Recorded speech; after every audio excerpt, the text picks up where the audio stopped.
I'm here in Khon Kaen today, meeting my friend Paul, who's recently built a house here last November, and he's going to be showing us around today. I've got to say, it's quite a beautiful little patch here. They've got the vegetable garden going on. We're going to be asking them some questions about why they moved here and how life is going here in Khon Kaen. All right, Paul and Gung, so this is your place. How are you settling in? Because you've not actually been here only since November, right? Since November. So how's it going so far?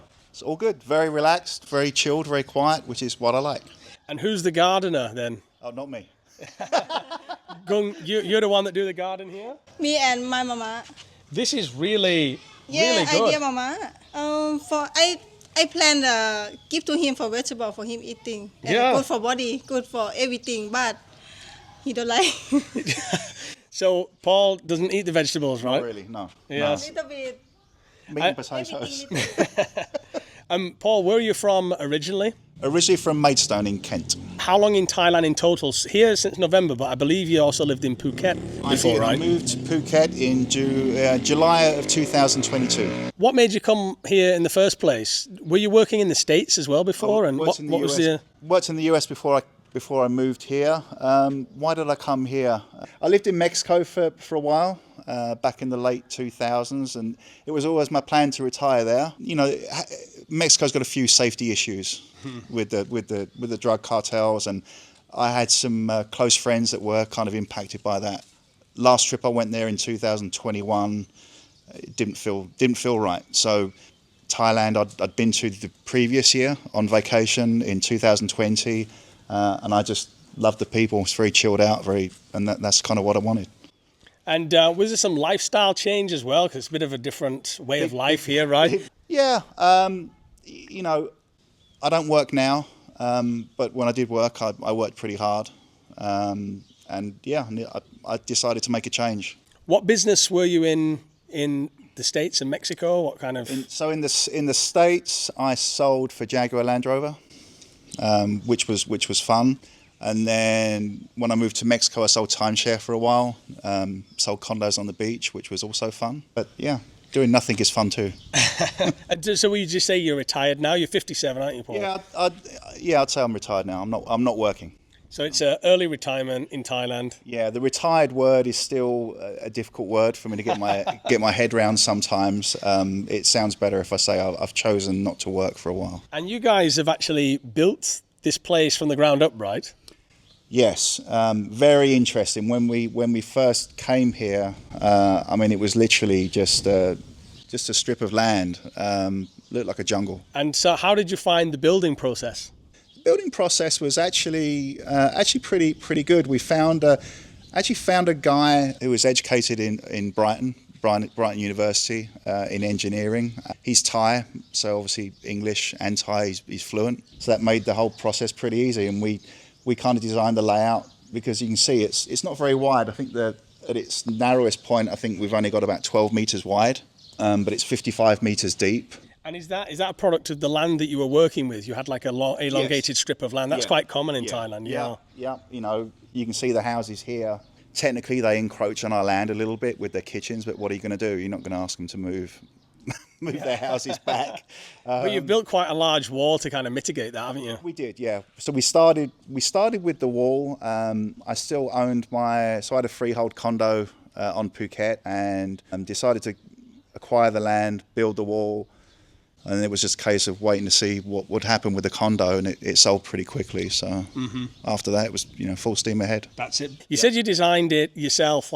So how many bedrooms is it, and what were you looking for when you were designing it? What was important to you? Just 2 bedrooms. We were living in a 2-bed condo on Phuket, so we kind of followed a very kind of similar idea. This is a little bit bigger, but we didn't want anything too big. Again, it's just the two of us. So we don't need much more room. So it works. You don't have kids together, and No. Gung has kids that are quite grown now as well, Correct. right? Yeah. So just us. Right, let's take a look inside. Gung's busy. She's doing a veg. Beautiful garden, Gung.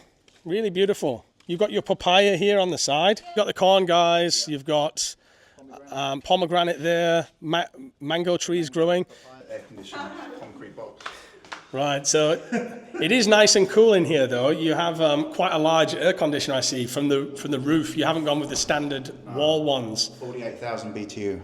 48,000 BTU. Yes. And is it just one unit, or is it multiple units? We've got one unit driving that one, and then we've got the standard wall unit in the 2 bedrooms. Was there some? I don't often see that in a lot of places that I visit. Was there some reason why you went that way, or? Really, location of the unit. Oh yeah. Location of the unit. Having this enabled us to put it as it is central. Mm-hmm. So it keeps. First room I like. I need to show you. I really like Buddha room. Okay, so My final resting place. Here is the Buddha room. So this is where I guess Paul will come and sit for a while every day and do his meditations. So just before we ask Paul and Gung some deeper questions about their life here in Khon Kaen, a word from today's video sponsors, Surfshark VPN. Did you know that every time you browse the internet that your activity is tracked, not just by websites, but also advertisers and even government agencies? That's where a VPN like Surfshark comes in. It hides your IP address, encrypts your information, and keeps your online activity private. And with Surfshark, you get unlimited connections across all of your devices. What's more is, if you're like me and you connect to many different Wi-Fis in airports and cafes on your travels, Surfshark has an alert system that can let you know if your connection has been compromised. Here in Thailand, I get access to Netflix, but sometimes the range can be quite restrictive and a little bit boring. I can use Surfshark VPN by changing my location in the top right-hand corner and get access to different platforms such as Hulu, BBC iPlayer and Channel 4 that would otherwise be restricted. Finally, another useful function of Surfshark VPN is to help you avoid price discrimination. Sometimes if you search for flights, accommodation or car rentals, prices can be different depending on where you're searching from. Change your location in the top right hand corner to make sure that you're getting the best price available on the internet and are not being discriminated against based on your location. Many of my subscribers over the years have used my link below. It's www.surfshark.com/nakedguru, and that is going to get you 4 extra months, and it's a money back guarantee. So if it doesn't work out for you, you get your money back. So you've got a super big kitchen and living room joined together here. With a rather large TV. What is that, 75 inch or is it? Oh, it's 85 inch TV. So this is set up as your living space here. Yeah. And so what was the reason for choosing this layout? You said you had some property in Texas before, right? I did. Did you copy anything from there and bring it over here, or not really? Not really. No, this was more based on the condo that I had on Phuket. A lot of the Thai design houses seem to be, as you probably know, based around the living area that nobody uses. And then all the bedrooms are off of the living area. So I knew that I didn't want that. So we came up with this, and due to the layout of the land, we knew we wanted a pool. Yeah. Because the land is so narrow, we couldn't do the pool off to the side, and we couldn't do the L-shaped design that you see a lot of. Yeah. So we really had to start from there and then work backwards. Yeah. And it's nice and big and comfortable, Gung, right? Good for a movie night? Yes, good for me. Good for channel. And good for a watch movie, or good for watching YouTube. Yes. So these guys actually do watch the channel, so they've been watching the channel. And so about building materials and things like that, did you find it easy to find a local construction team, or did you use somebody else? We did. We found a guy that's got his own little building company based in Khon Kaen. All right. And he'd been involved in the construction of eight villas. So we were able to go along there and have a look. He kind of based the price loosely on a square meterage price. Okay. So we started sort of planning out what we wanted. Then it gave us the square meters, so we knew roughly how much it would cost. Mm-hmm. And then he gave us a price for the pool. Okay. Which they kind of all typically price separately. Then add the two together, and that was it. And did you find that it was coming in on budget, and therefore I guess you didn't have to manage your own materials, right? He managed it all for you. He managed everything. Yeah, he gave it. So he would give us a list, and he would give us like an allowance, so many 100 baht for the floor tiles, so many 100 baht for the pool tiles, so much for the sanitary ware in the bathrooms. Yeah. And then we would literally go to the store, pick out what we wanted, and some were up and some were down. Hey, you saved a big headache not managing your materials yourself. I can tell you, I've done it. Yeah. I've done it myself. So. Yeah. And if anybody was building in the Khon Kaen area and they wanted something similar, like a 2-bedroom like this, what do you think the going rate is for self-construction? Like an estimate of what kind of budget somebody would be looking at? Because some budgets are not very realistic. Yes, that's right. I think now to get a builder to come in and again manage the whole project for you, I think reasonable now you'd probably be looking at 18 to 20. 1,000 a square metre. If you had 100 square metres, right, I think reasonable, if you said 2 million. 2 million baht, yeah. If you said, so it's very similar. If you said around 2 million, very similar, yeah. Okay, great. There's so many variables, right? For what you want, how many windows you want, the second floor. The type of roof. Yeah. The type of brickwork that's used. Yeah. So we use the AAC bricks. For insulation. Yeah. And they're a little bit faster for them to build with as well because they're bigger. Mm-hmm. And again, there's other options with that, right? You can get them 75 mil deep. Yeah. You can also get the 200 mil.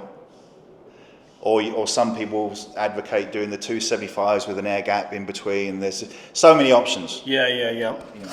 Do you go in the pool every single day? Sometimes every 3 days, sometimes every 2 days. So you do use it, right? Because many people that have pool, they don't use, right? No. You just use it? Me and my family. You and your family use, Yes. yeah? So you love it, right? Yes. Yeah, good. Sure. Songkran should be fun this year. Now, I have noticed, and this is what I see absolutely everywhere that I go, you've got another kitchen outside. Correct. And this is still, a lot of the European and US viewers, they don't get it, like why Thais always have this second kitchen. Yep. And so what was your reason for it? I've heard a number of reasons why, but... Because she wanted a kitchen out here. That's the real reason.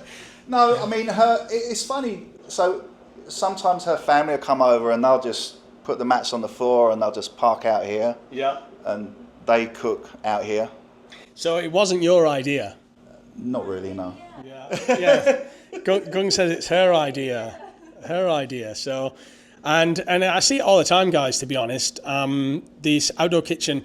The other thing is when Thais cook, they use a lot of chili, and the smoke from the chili will gas you out. So I guess it's not wanting to smoke out the house and the interior kitchen, the smells that come with that. We don't use it that much. Just the Thai family. Yeah. I mean, if we didn't have it, it wouldn't be a big loss, but we've got the room, so. And it doubles a bit of a pool bar too, right? It does. So you got a service hatch here in case you want to stay in the aircon. Yeah, and Gung serves the beverages. It's not usual in Khon Kaen and Buriram in the Isan area to have a pool. No. It's becoming a little bit more common these days. So you are getting the use of it. And do you spend a lot of time out here or not? In general, I mean, on a day-to-day basis. Not really. I spend a lot of time inside.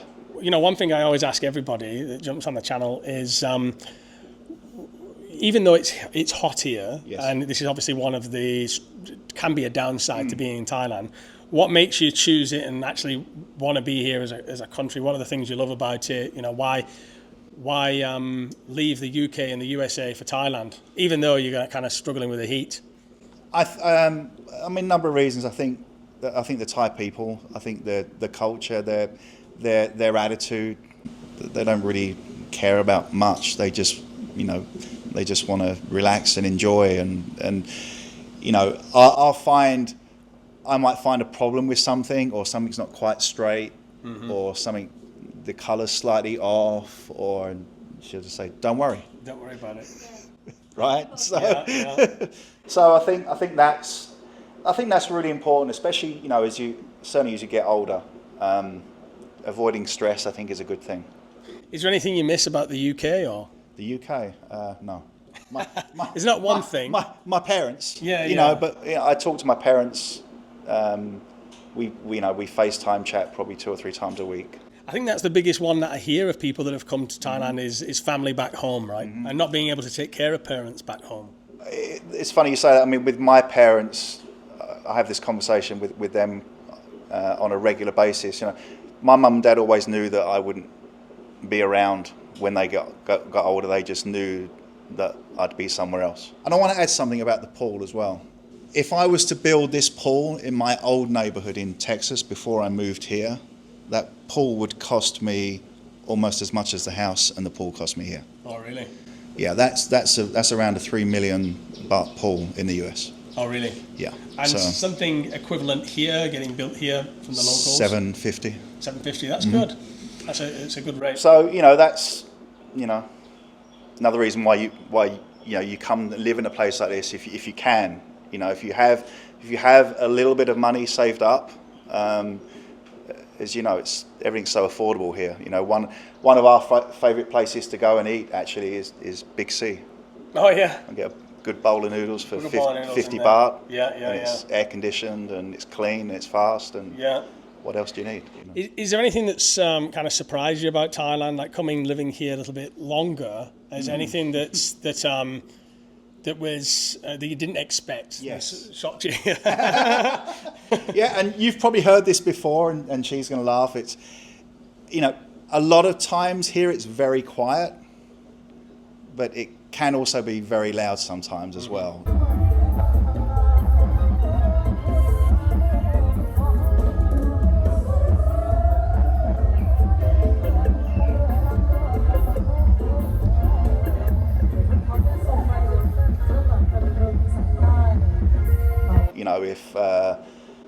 If somebody's, I don't know, going off to become a monk, they'll have a 2 or 3 day celebration of that. Oh, yeah. If somebody passes away, happened this morning at 5:30, like his cannon went off. That's what it sounded like.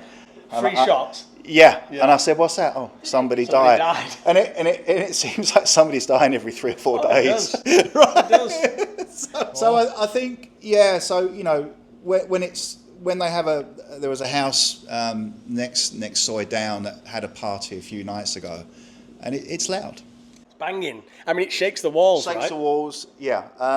But then you do know that there's an end. It is going to stop. Yeah. Right. So that happens. I mean, I'm making out it happens a lot. It doesn't happen that much, but it's loud when it happens. So that was a surprise.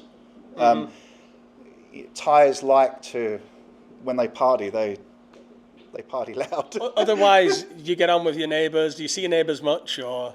We don't really see them that much, yeah. But when we do, I've been very lazy. I don't speak Thai, but we smile and it's all good. If you don't understand, just smile. It's okay. I certainly feel welcome. Yeah. I don't feel unwelcome because I don't speak Thai. Yeah, you feel welcome into the village. People say hi. They don't have a problem with it, so that's good now. I mean, because you've moved in, like I have as well, moved into quite a small neighbourhood, and I don't think there's many foreigners in here. Is there many that live here? Certainly where I am, there's not a lot. But here, I think in the village, I think there's maybe one or two. But we had the house blessing back in January. I mean, we had over 100 people here from the village. Yeah. And it was fun. I didn't, I see a lot of vlogs on YouTube where people say they feel kind of like an outsider. I certainly don't feel integrated, but that's on me. Yeah. But I don't feel like I'm an outsider at the same. Yeah. If I want to go to the little shop up the street and buy something, for a long time, and she was, I'll come with you. I'm like, it's okay. You can go. I can, I can cope. I can, I can point and smile and Google Translate if I need it. If you need it, yeah. So. Until the little shop, if you see you can give you what you do. Now. So Gung just said she's already had a word with the shop and told them to take care of him.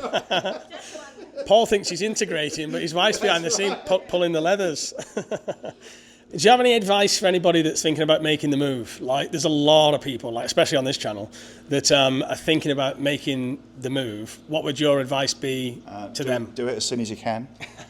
Don't wait. Don't wait. none of us know how long we have, you know, and I think, you know, yes, you have to kind of be responsible. You have to make sure you have the funds to be able to do it, to be able to support yourself. But I think that's one thing that the Thais are very good at as well, unlike the UK, for example. Yeah. You know, they don't just let anybody come here and live. Yeah. You know, You got to jump through some hoops. You've got to jump through some hoops, and Yeah. the hoops are always there. And so we got the prayer room here, but I think is Kung's idea. Yes, Thai people like Buddha room. And then, is this the master bedroom? Yes. Okay, Yep. so you got the TV in here. Yep. And you've done it in nice dark colours as well. Yep. That's good, you know, when you want to get some Yep. some Show shut the eye. light out. Yep. I see you got blackout curtains as well. Yep. So you get nice and dark in here.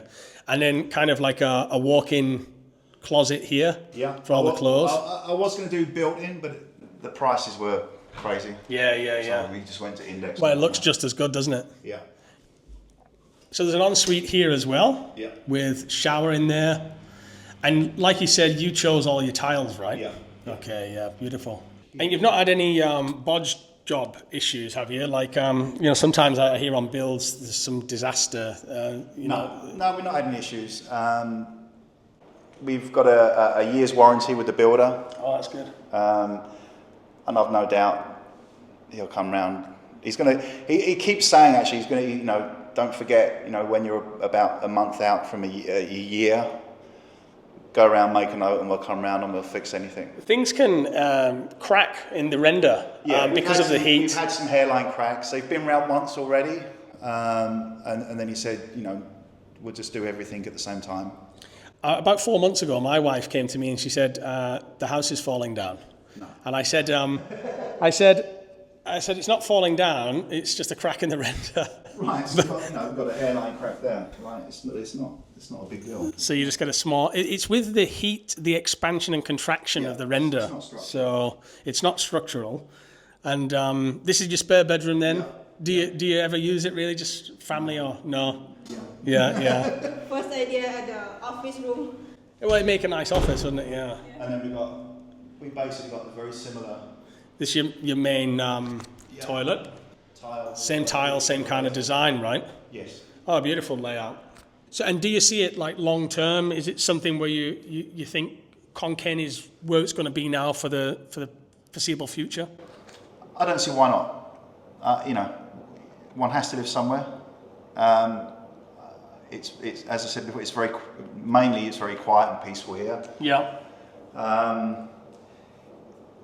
One of the reasons why we left Phuket was it was too busy, especially high season. The number of tourists, just drove me crazy. And it's changing a lot, isn't it? It's changed. I mean, I first went there in 2020, and we left last year in January of 24, and I saw a lot of changes in that small time frame. The traffic has gone insane in Phuket, right? And the property prices have gone up quite high. And Yeah, it's a funny story about the traffic. So when I knew that we were going to move here, I decided to buy the truck, and so we had the truck. The test drive, they brought the truck out to the condo. So the first time I drove in Thailand was from Karon Beach to Patong. okay, To Central. That was my first experience of driving here. so there's one big traffic jam. That was interesting. And at least once we went to go grocery shopping, and we got sort of halfway, and I did a U-turn and went back home because the traffic was just a nightmare. Yeah. We are out in the countryside here. It's very rural, but that suits me. It suits the way we live. Our nearest grocery store is probably a 20-minute drive away. Okay. But it's a relaxed 20-minute drive. There's not a whole lot of traffic. We'll get a little bit of traffic in the town. And whenever we probably go to Khon Kaen probably once every 6 weeks, I'd say, to the big cash and carry places like Macro, for example. Yeah. But to be honest, whenever we go to Khon Kaen, I just want to get back home. Yeah. And you can still travel and go to the beaches and stuff when you want, right? Koh Chang We is... can if we want to, and that's, you know, I really thought that we'd probably want to travel more to the beaches once we moved away, but we talk about it and it's like, we don't really want to go. We don't want to go. We don't want to go back to Phuket. Yeah. There's a whole bunch of people. Yeah. You know, I had a local artist do these paintings for me, so you know, I bought the beach here. Yeah. Well, I didn't notice that actually. Yeah. So, you know. So you got all of these are pictures of beaches here on the wall, right? Yeah. Some of the photographs I took, and some a friend of mine took. So some of these are based on photos. Yeah. Are they Phuket beaches or not? Are they? Some are Mexico, and some are. These three are Mexico. Yeah. And that one there's from Caron. All right, guys. Well, thanks a lot. I really appreciate you showing us around, and now you get to see yourself on the YouTube channel that you watch. Okay. Gung nervous. She said, I never been on YouTube before. Thanks a lot, guys. Cheers.